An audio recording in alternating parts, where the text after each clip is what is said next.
Diz uma coisa, você conhece esse quadro daqui, ó? Conhece esse quadro?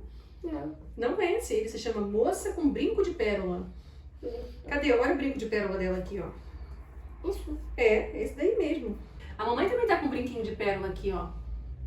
Pra combinar. Peraí. Você sabia que você já foi nesse museu aqui? Sabia? Ah, Você era bebê, eu tenho foto, eu vou mostrar. mamãe, eu posso ver um brinco de pérola? Pode.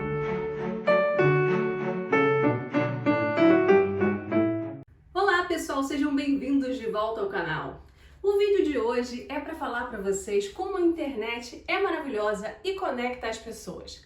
Vocês lembram do meu vídeo anterior falando sobre roupas como obras de arte? Então, por causa daquele vídeo, eu não só fiz uma amizade, como eu ganhei muitas roupas. Sim, eu ganhei muitas roupas. E eu queria mostrar essas roupas aqui para vocês. Eu apresentei duas lojas que vendiam roupas com obras de arte e falei para vocês que eu tinha roupas só de uma loja, não tinha roupas da outra loja. Essa outra loja se chama Sirius Artes. E a dona da Sirius Artes é a Milene, que eu vou apresentar a Milene aqui pra vocês, tá? E aí a Milene entrou em contato comigo e falou: como assim você não tem nenhuma roupa da minha loja? Não, a gente tem que mudar isso. E aí ela foi e me enviou esse lindo pacotinho com várias roupinhas que ela mesma escolheu, tá? São 3 blusas, essa aqui é uma das blusas. E cada blusa tem um modelo. Quando eu falo um modelo, eu não tô falando só das obras de artes que estão impressas no tecido, mas eu tô falando do modelinho. E também me mostrou um vestido. Com a minha atual situação, que é essa daqui que vocês estão vendo, as blusas até que servem. Agora, o vestido é que vai ser um mistério. Eu ainda não experimentei. Vou tentar experimentar para ver se serve com a barriga, senão eu vou ter que esperar a criança nascer. Olá pessoal, prazer, meu nome é Milene, eu sou a criadora da marca Sirius Artes e eu vim aqui agradecer a Eneida Queiroz, que ela fez um post falando sobre moda e artes, onde ela cita um pouco sobre a minha marca Sirius Artes. Muitos me perguntam por que Sirius? Porque Sirius é a estrela mais brilhante do céu noturno. E além dessa minha paixão por arte, eu também gosto muito de astronomia, então resolvi fazer essa junção de Sirius Artes. Fazendo isso com tanta paixão durante 5 anos. Quem me conhece pessoalmente, espero que um dia eu tenha a oportunidade de conhecê-lo, sabe o quanto eu tenho paixão e amor por todo esse trabalho que eu faço. E eu comecei fazendo só camisas, na dúvida se as pessoas realmente comprariam essa ideia, e lancei o meu Instagram, onde eu sempre falei muito de artes, dando dicas, gostando de contar o porquê que Van Gogh gostava do amarelo, a relação dele com Gauguin. Sempre gostei muito de compartilhar essas curiosidades, dicas de livros, ainda continuo fazendo isso, dando dicas de filmes. Gosto muito de fazer quiz com artes, com os meus seguidores ou clientes. É uma forma de eu interagir com eles, de manter meu contato com eles. Então a ideia da Sirius Artes não é só vender, e sim compartilhar arte, compartilhar cultura e fazer com que as pessoas vistam arte.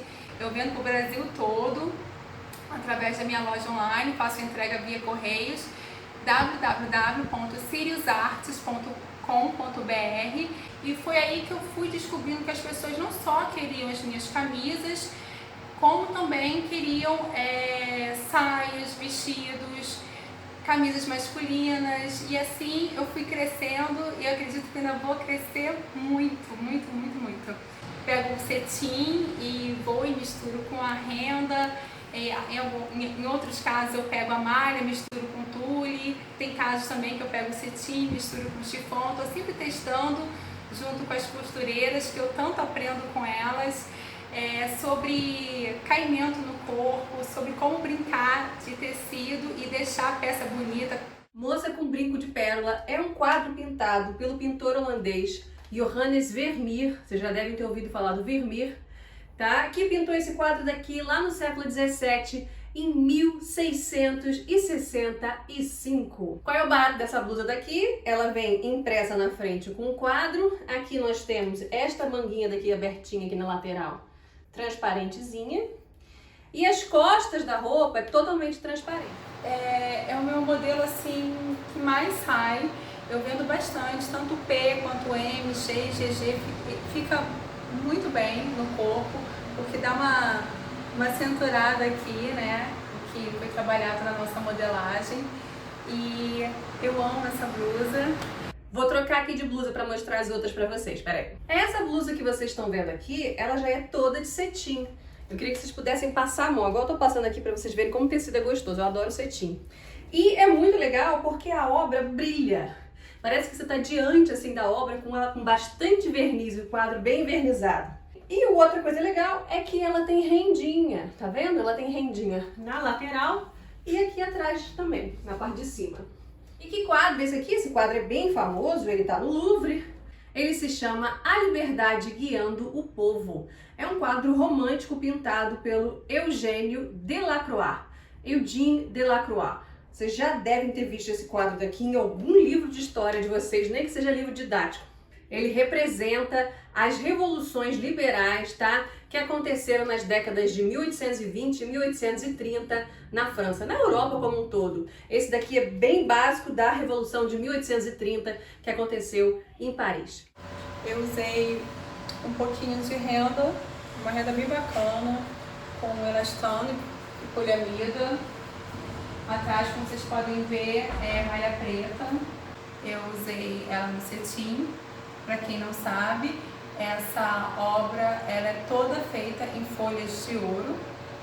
E quando eu usei ela no cetim, ela deu aquele tchan, né, que eu gostaria de dar. Já essa blusa daqui é a minha cara no atual momento, né? Quer dizer, no meu atual momento não, já faz 5 anos que ela é a minha cara. Eu já tenho outro filho mais velho, né, de 5 anos. Então é o seguinte, esse aqui, gente, é um quadro do Klimt. Muita gente chama de a maternidade, mas na verdade a maternidade, que vocês estão vendo a mãe com essa menininha pequenininha aqui no colo, ela é um detalhe do quadro, porque o quadro como um todo, ele se chama As 3 Idades da Mulher. Por quê? Apresenta a menininha pequenininha, tá? A bebezinha, a mulher já numa fase adulta e a outra mulher que aparece do lado é uma mulher já mais velha, já perto de morrer. Você pode achar essas 3 representações de idade juntas no mesmo quadro, uma coisa um pouco macabra, tétrica, mas isso é algo recorrente na arte, tá? Já vem de muitos séculos e não deixa de ser um memento mori. Vocês sabem o que é um memento mori? Um memento mori é uma frase que significa lembre-se que você vai morrer. Ou seja, é quase como se fosse um equivalente do carpe diem, aproveite o dia, né? Aproveite a vida que você tem agora. Então, esse tipo de representação era muito comum na arte, tá? Sobretudo na arte europeia, nos séculos 16, 17, 18. Tá? Você entra em muitas igrejas na Europa e você vê sempre a presença de uma caveira. Essa presença da caveira é uma lembrança da morte, né? É um memento mori. E também acaba sendo um carpe diem. Mas como o assunto é meio pesado, na maior parte das vezes o que a gente vê é um recorte, né? As pessoas selecionam um pedaço da obra, que é justamente o pedaço bonito, que é o que chamam de maternidade, é a mãe com a criança. Eu acho lindo. E agora é que vem um momento tenso que eu vou tentar colocar o vestido. Será que vai entrar? Vamos ver. Esse eu amei! Você amou? Vem cá, então aparece aqui, vem aqui no fundo pra você falar. Mas eu queria... Você gostou? Você sabe que eu acho que eu nem sei se pega você, porque a câmera tá lá em cima. Ah, então... Eu sei abaixar. Não, não abaixa não, vem cá, eu tenho uma outra ideia. Dani. Isso, vai, abaixa. Pronto, já tá bom já. Vem, aparece aqui. Olha lá, Agora eu não sei que você vai aparecer. Ah, tá, agora a câmera tá torta. Deixa eu tentar ajeitar aqui, peraí. E aí, você gostou desse vestido daqui? Gostou? Amei. Você amou? Tá filmando. Eu amei esse vestido. Ele é do Van Gogh. O que é Van Gogh? Van Gogh é o nome de um pintor. Aqui, ó, o vestido coube em mim. Mamãe não sabia se ia caber por causa da barriga, mas ele coube. Sim. Bom, como vocês puderam ver, o vestido coube em mim. Ele é um tamanho M, tá? E esse quadro daqui do Van Gogh se chama Noite Estrelada sobre o Ródano. Não confundir com Noite Estrelada, que é aquele quadro, né? Todo cheio das estrelas em espiral, que eu mostrei pra vocês no outro vídeo. Esse aqui é o Noite Estrelada sobre o Ródano. O Ródano é um rio, tá? Que passa lá no sul da França. Esse quadro daqui hoje se encontra no Museu d'Orsay, em Paris. Pessoal, agora eu tô usando aqui o tubinho Mondrian. Esse tubinho foi inspirado no clássico de Yves Saint Laurent, quando ele lançou nas passarelas em 1960. Então tô aqui usando o Mondrian da Sirius Artes. Até o comprimento assim foi inspirado nele, que eu gosto muito, como eu já disse no vídeo anterior. Yves Saint Laurent foi um dos pioneiros a unir a moda e a arte nas passarelas. Vou dar uma voltinha aqui para mostrar. Atrás a gente tem uma malha fria com elastano. Agora, como eu ganhei um moça com brinco de pérola que eu adoro, eu queria falar um pouquinho para vocês sobre esse quadro e sobre o museu onde ele se encontra, a Maurits Huys, em Haia. Bom, gente, já que a gente vai falar aqui um pouquinho sobre o quadro Moça com Brinco de Pérola, que tá lá na Maurits Huys, em Haia, na Holanda, eu vou ter que falar aqui também um pouquinho do Brasil holandês, tá? Das invasões holandesas que aconteceram no Nordeste brasileiro. E por que vou ter que fazer essa conexão? Ah, gente, muito simples, porque eu vou falar de uma pessoa chamada João Maurício. É o Nassau mesmo, o João Maurício de Nassau, que vocês provavelmente já conhecem. É o seguinte, gente, o museu onde atualmente está a moça com brinco de pérola, que é a Maurits Huys, tem esse nome de Maurits Huys. Huys parece com house em inglês, né? Ou seja, Huys é casa e Maurits é Maurício, né? Então é a casa de Maurício. Então, o museu onde atualmente está esse quadro é a Maurits Huys, que foi a casa de Maurício de Nassau. Maurício de Nassau não nasceu nesta casa porque ele não nasceu em Haia, não nasceu na Holanda. Maurício de Nassau nasceu na Alemanha mesmo, tá? Ele era filho de nobres, ele era filho de um conde e por isso ele era também um conde. Ele era o conde Maurício de Nassau-Siegen. Mas como ele tinha parentes próximos na elite neerlandesa, na elite holandesa da época, lá nos idos de 1600 e poucos, no século 17, ele acaba servindo no exército da Holanda, dos Países Baixos na época. Eu não sei se vocês sabem, mas nessa época a Holanda ela era uma possessão da Espanha. A Espanha era um país muito importante, com muito poder, e a Holanda fazia parte das possessões espanholas. Fazia parte do território espanhol, mesmo que de forma descontínua, né? Mesmo que com uma França no meio. E o Maurício de Nassau, como eu falei para você, estava servindo no exército holandês nesse período, e ele estava inclusive guerreando contra a Espanha, porque nessa época a Holanda estava tentando se tornar independente da Espanha. Essas histórias são todas bastante confusas, inclusive eu que morei na Bélgica, eu falei para vocês, a Bélgica nessa época também fazia parte, tá, desses Países Baixos, ou seja, não havia diferença entre Bélgica e Holanda ainda, porque ainda não havia nenhuma Bélgica, nenhuma Holanda, tudo eram os Países Baixos ainda.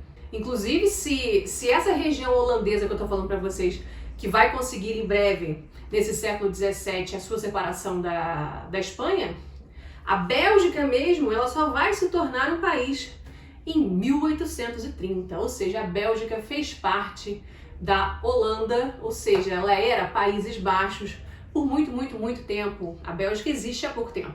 Assim como o Brasil é independente desde 1822, a Bélgica só é independente da Holanda desde 1830.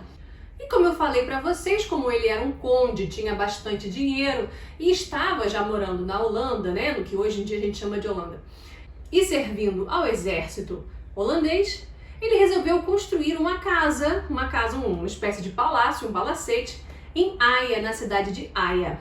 É esta casa que hoje se chama Maurits Huys, é o Museu Maurits Huys, onde está este quadro daqui e outros quadros mais. Acontece, gente, que ele foi assim gastando bastante dinheiro, tá? Mais dinheiro do que este conde tinha e acabou ficando assim, digamos que endividado. Então foi bem fácil para ele aceitar uma proposta da Companhia das Índias Ocidentais. Vocês certamente já ouviram falar na Companhia das Índias Ocidentais. Se nós estamos falando dos idos de 1630, 1640, a gente não pode esquecer que o que estava acontecendo neste período era a União Ibérica. Vocês lembram? Vocês estudaram isso na escola, vocês certamente lembram. Vocês certamente lembram que houve um momento e que em Portugal houve um problema de dinastias, né? O rei português não tinha um filho para lhe suceder e o parente mais próximo era da família real espanhola. Então, em 1580, há a União Ibérica e o rei de Portugal acaba sendo o mesmo rei da Espanha.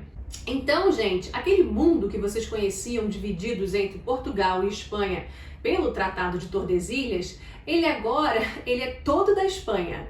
É tudo meu. Então, de 1580 a 1640, o Brasil já estava descoberto aí há 80 anos, né, pelos portugueses. Então, de 1580 a 1640, há uma União Ibérica, em que o rei lá de Portugal é o rei da Espanha. E nesse período aí eu tô falando para vocês que a Holanda está tentando se separar da Espanha, né? Ou seja, essa região aí dos Países Baixos estão guerreando com a Espanha. Então agora automaticamente eles também vão ficar guerreando com Portugal, que Portugal agora faz parte da Espanha. Então digamos que Portugal herdou, triste, né? Herdou os inimigos da Espanha neste período.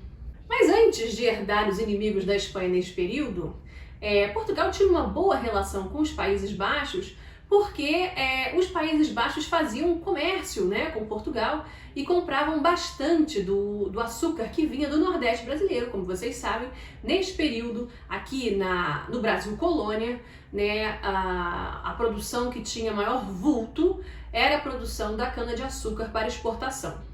Havia um monopólio comercial, né, que a gente chama de exclusivo comercial, e esses senhores de engenho, eles vendiam exclusivamente para Portugal, mas Portugal fazia os seus comércios com os países que bem lhe entendesse, no caso a Holanda. Então a Holanda comprava bastante desse açúcar e inclusive também revendia para o resto da Europa. Quando ocorre a União Ibérica, lá em 1580, né, que vai até 1640, a Espanha, com raiva, proíbe a revenda deste açúcar, né, e o comércio que existia entre esse Brasil açucareiro nordestino, basicamente nordestino, e a Holanda, né, os Países Baixos. Aí o que a Holanda resolve fazer? Não tem problema não, eu não posso mais comprar. Eu acho que eu vou ter que invadir então, pegar pra mim. Então, gente, é nesse contexto aí que eu tô falando pra vocês, é por essa razão aí que eu estou falando pra vocês, que a Holanda um dia resolveu invadir o Nordeste do Brasil para tomar conta da região e poder voltar, né, a ter acesso ao açúcar brasileiro. E aí, gente, como o holandês é um povo organizado, eles já tinham fundado duas companhias, duas empresas, tá? Até porque o mundo é grande, naquela época não tinha avião, então era bom mesmo você dar uma organizada no negócio. Eles já tinham criado a Companhia das Índias Orientais, que cuidava do comércio holandês lá na região do Oriente. E depois eles acabaram criando aqui, né, para essa região ocidental onde a gente mora, eles resolveram criar a famosa Companhia das Índias Ocidentais. E houve invasão, né, do território brasileiro na região do Nordeste, houve guerra inclusive, tá? Minha gente, pense num ódio. Eu tava aqui linda filmando pra vocês, gravei horrores, fiz um vídeo aí, sei lá, de uns 25 minutos, e o celular parou de gravar automaticamente, nem sei porque, eu nem entendi. E a Holanda, então, ela primeiro invade Salvador, tenta invadir Salvador, né? Ainda nos idos de 1620, alguma coisa, se eu não me engano é 1624. Mas sucesso mesmo eles vão ter quando eles invadem a região de Pernambuco em 1630. E ficam lá de 1630 a 1654. Como vocês podem ver, não é muito tempo, são só 24 anos. E mesmo assim, nesses poucos 24 anos, o impacto que eles causaram nessa região do Nordeste brasileiro é visto até hoje, porque Recife passou por grandes reformas nesse período, tá? Sobretudo na administração nassal, que eu vou explicar para vocês. Eles construíram palácios, abriram canais, parece até a Holanda mesmo, parece Amsterdã, abriram canal, aterraram algumas áreas, fizeram algumas benfeitorias na região e, além disso, né, a administração no período nassau, que não foi esse período de 24 anos, foi um período bem mais curto, os holandeses chegaram inclusive, né, a Companhia das Índias Ocidentais, eles chegaram inclusive a emprestar dinheiro para os senhores de engenho, porque como eu falei para vocês, houve guerra, né, nesse período de invasão e alguns engenhos estavam falidos de fato. Houve empréstimo de dinheiro para que esses senhores de engenho reerguessem as fazendas de novo, os engenhos de novo, até porque era do interesse dos holandeses não acabar com a região, não, de maneira nenhuma. O que eles queriam era o açúcar, né? Então, por favor, se reergam, porque o que eu quero é o açúcar de vocês. Então emprestaram dinheiro de uma forma assim, não, você paga quando você puder, ou seja, o prazo de pagamento era bem estendido. E alguns senhores de engenho não tinham nem como pegar empréstimo, estavam tão falidos que eles acharam melhor nem pegar esse empréstimo de longo prazo, e a Companhia das Índias Ocidentais disse, eu compro o seu engenho então. Né? Então, a gente pode dizer que a Companhia das Índias Ocidentais chegava a ter, inclusive, engenhos próprios seus ali na região. Outra coisa que é célebre desse período é a liberdade religiosa que o Maurício de Nassau, que era protestante, ele instaurou, né, na cidade de Recife. Não só podiam existir católicos, como já existiam antes, mas agora também os protestantes podiam existir ali tranquilamente e, sobretudo, também os judeus podiam professar sua fé judaica. Inclusive, é desse período que é erguida a primeira sinagoga de Recife. E como eu falei para vocês, o Maurício de Nassau, ele aceita esse cargo de governador dessa região holandesa no Nordeste, por causa do dinheiro que lhe foi oferecido, né? Ele estava indo pela Companhia das Índias Ocidentais, né? Estava sendo pago pela companhia. E o salário realmente era bem alto, né? A proposta que fizeram a ele. E como eu falei para vocês, como ele estava construindo a Mauritshuis, né? E tinha se endividado bastante, ele aceitou o cargo de muito bom grado. E Maurício de Nassau, gente, o nosso João Maurício, ele era uma pessoa muito ligada a artes. Ele era um colecionador de arte já fazia isso na Europa, e quando ele estava aqui no Brasil, ele tanto era ligado às artes que ele mandou chamar alguns pintores holandeses famosos no período. Vocês certamente conhecem o Eekhout, vou mostrar aqui imagens para vocês, e certamente vocês também conhecem o Frans Post. Uma das coisas que eu gosto muito do Frans Post é que toda vez que eu bato o olho no Frans Post eu reconheço. Por quê? Porque você tem 3/4 de céu e só um pedacinho lá embaixo que você vê o solo, né? A região, as casas, as árvores e tal. Pode reparar, vou botar uns Frans Post aqui para vocês verem. Vou mostrar alguns que são lá do MASP, que estão lá em São Paulo, que o MASP conseguiu comprar. E vocês vão ver que o padrão é sempre esse. 3/4 de céu e o mundo terreno, né?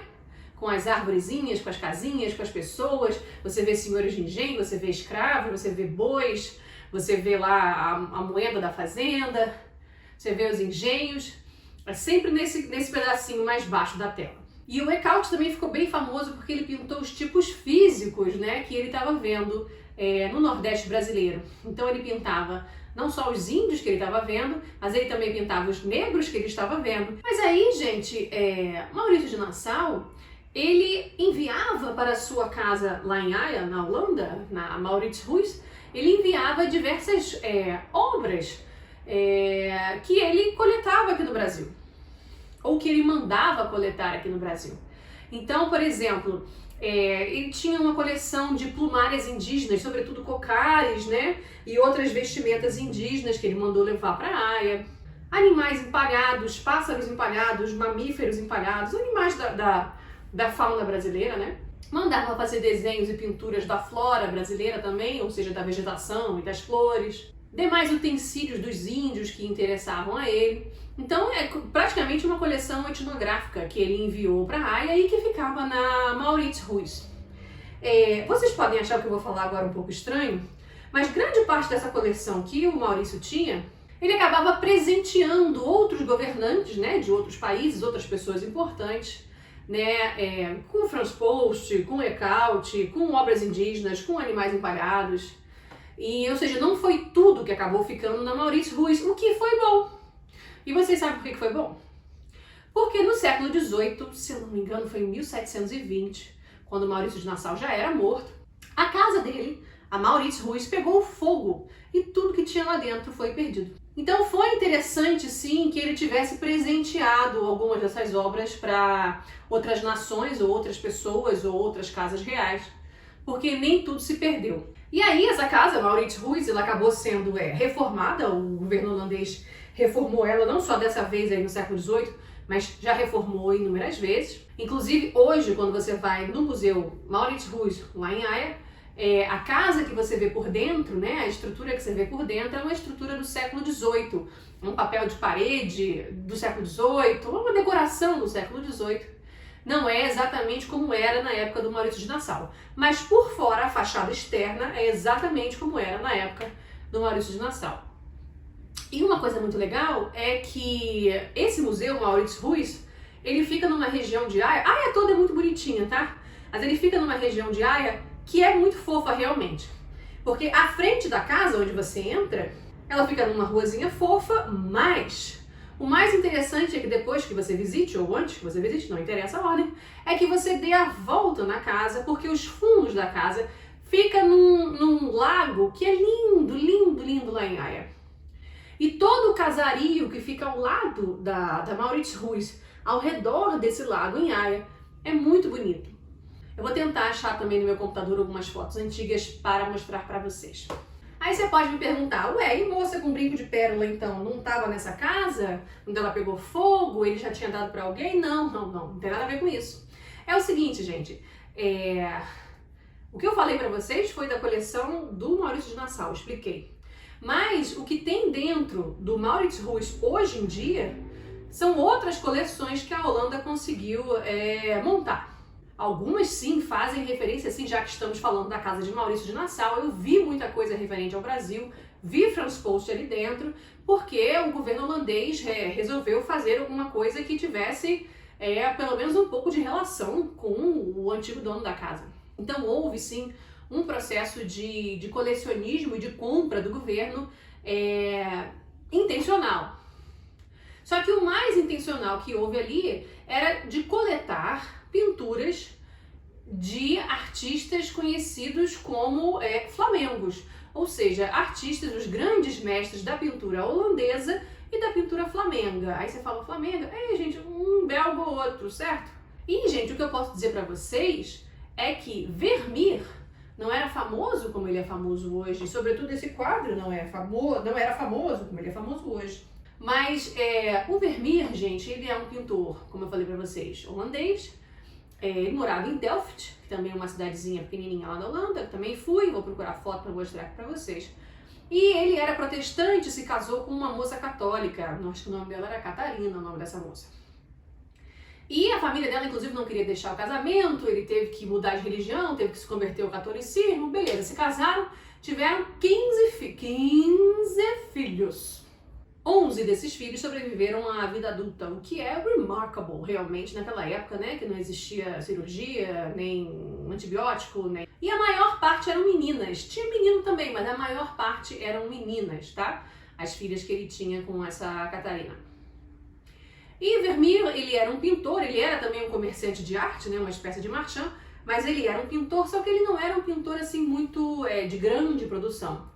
Não, ele demorava muito pintando, inclusive porque ele era muito criterioso, muito dedicado. Inclusive, uma das coisas que as pessoas gostam muito do Vermeer hoje em dia é que as pinturas dele são tão mesclado uma tinta na outra e uma pincelada na outra que você não consegue ver as pinceladas e parece até uma fotografia. Inclusive, ele é um pintor de gênero. Quando a gente fala pintor de gênero, o que isso significa? Significa que ele pintava cenas da vida cotidiana, tá? Não fazia pinturas históricas, por exemplo, não fazia pinturas religiosas, não. Era pintura de gênero, né? Ou seja, pintava o dia a dia, mas quando você fala pintava o dia a dia, é bem uma cena posada, mas uma cena posada que representa algo do dia a dia da família burguesa, no caso, a família dele mesmo. Então tinha a leiteira, que é uma moça colocando leite numa jarra, esse quadro é lindíssimo, adoro. Uma menina tocando violão, tocando uma viola. Um pequeno concerto dentro de casa, uma pessoa tocando cravo e as outras cantando. E só se conhece dele hoje em dia, eu acho que umas 30 e poucas pinturas, né? 30 e poucas obras, assim, ou seja, não pintou muito. Se a gente for comparar com o Van Gogh, por exemplo, que é um pintor já do século XIX, que eu adoro, vocês adoram, tenho certeza, o Van Gogh, ele não pintava desde cedo, não. Ele começou a pintar já muito tarde na vida dele, teve um período curto pintando, até porque ele viveu muito pouco, né? E nesse período curto que ele pintou muitos quadros. Van Gogh tinha uma produção assim intensa. Ele também não tinha 15 filhos, né? Vamos combinar. Não tinha mulher, não tinha 15 filhos, não tinha uma casa dele, né? Porque Vermeer era uma pessoa que tinha que estar sempre pensando em como vai manter a casa, né? De onde ele vai tirar dinheiro e tal. E esse daqui é um dos quadros, hoje eu posso dizer que ele é o mais famoso quadro do Vermeer. Só que, como eu falei pra vocês, Vermeer não era conhecido, não foi sempre conhecido. Por muito tempo ele ficou esquecido. Ele não era visto como um dos grandes mestres da pintura holandesa. Mas, no século XIX, quando o governo holandês estava justamente fazendo essa pesquisa, essa busca de quem seriam os seus grandes representantes da sua arte, né?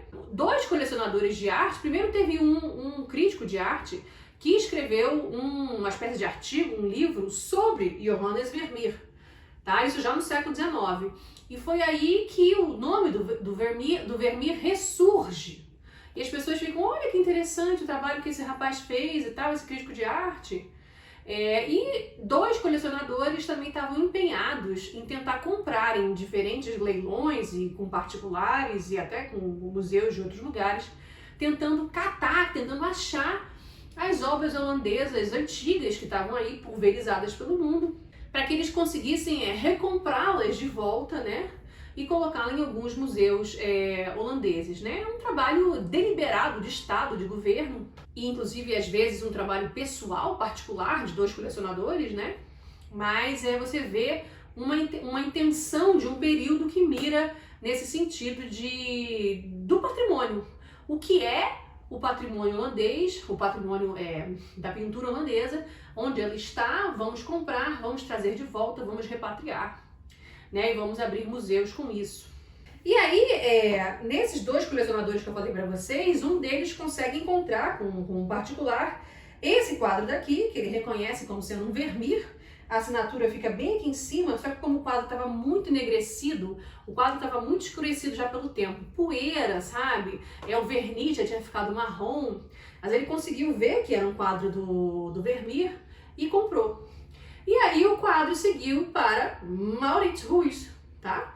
Quando essa casa foi reaberta enquanto museu. Então ele tá lá, esse quadro tá lá desde o século XIX, comprado, bonitinho, dentro da Maurits Huys. Mas ele fazia sucesso? Não, ele não fazia sucesso. Quando que esse quadro começa realmente a fazer sucesso? Faz pouco tempo, gente, faz pouco tempo.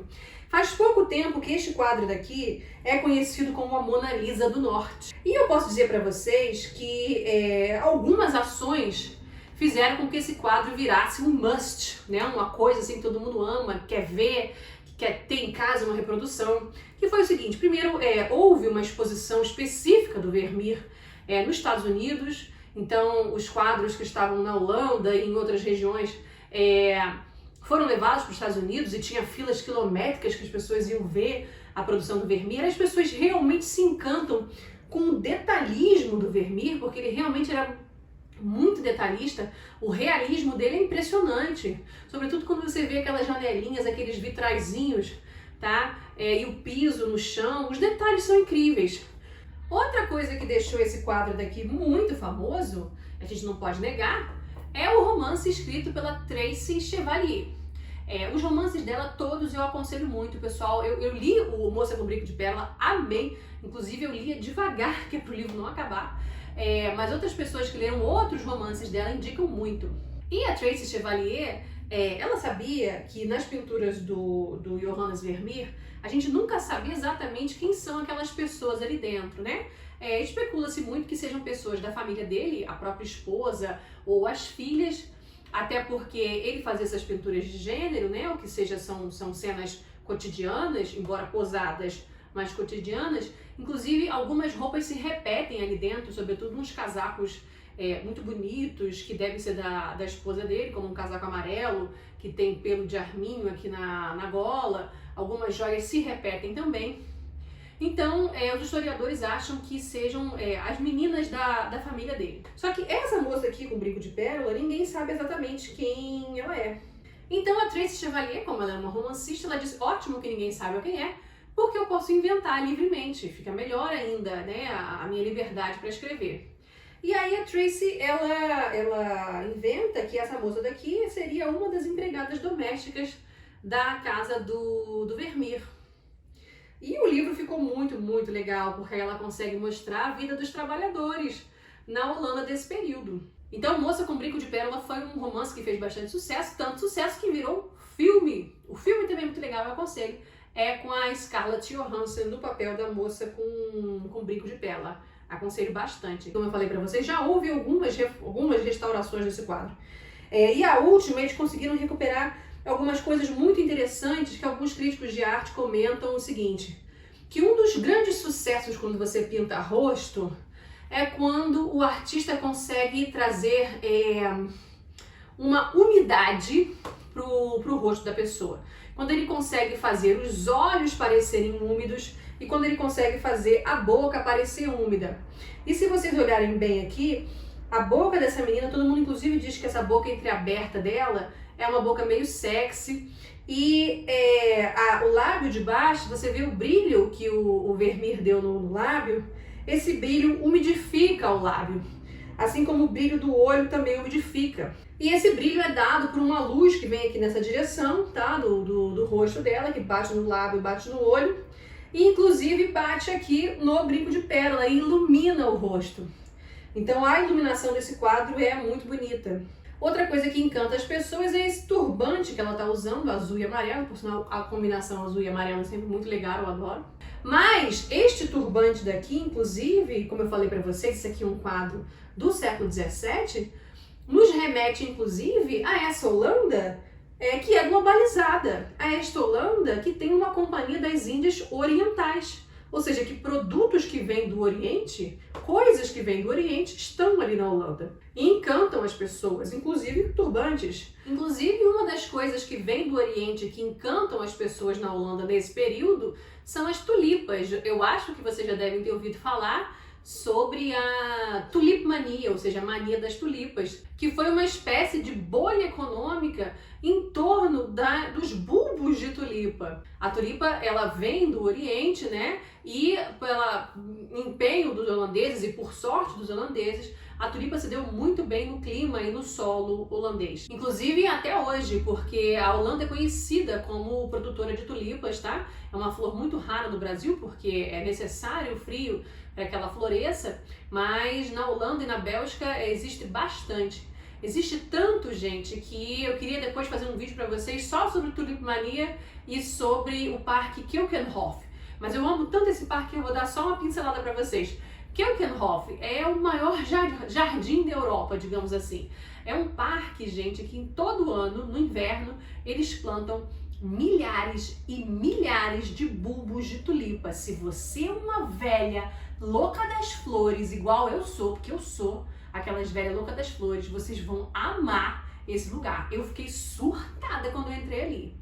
Até porque não é só tulipa que tem ali não, ali tem uns viveiros com orquídeas, um negócio, mas assim, mas orquídea assim, ali é tsunami de tudo, é tsunami de tulipa, tsunami de jacinto, tsunami de orquídea, é um negócio impressionante, é pra você gastar de ver flor. E só pra terminar, pra falar pra vocês, que esse vídeo não era pra ser longo, mas agora está enorme, né, como tudo que eu faço, eu sou a louca das lojinhas de museu. Então quando eu fui na Maurits Huis, eu comprei esse livrinho daqui pro meu filho, que é o Maurits Maus, ou seja, o rato do Maurício. E aí, nesse livro daqui, que mostra, inclusive, é legal, que mostra o museu na parte interna, e todas as obras que estão aqui penduradas na parede são obras que, de fato, estão lá no museu.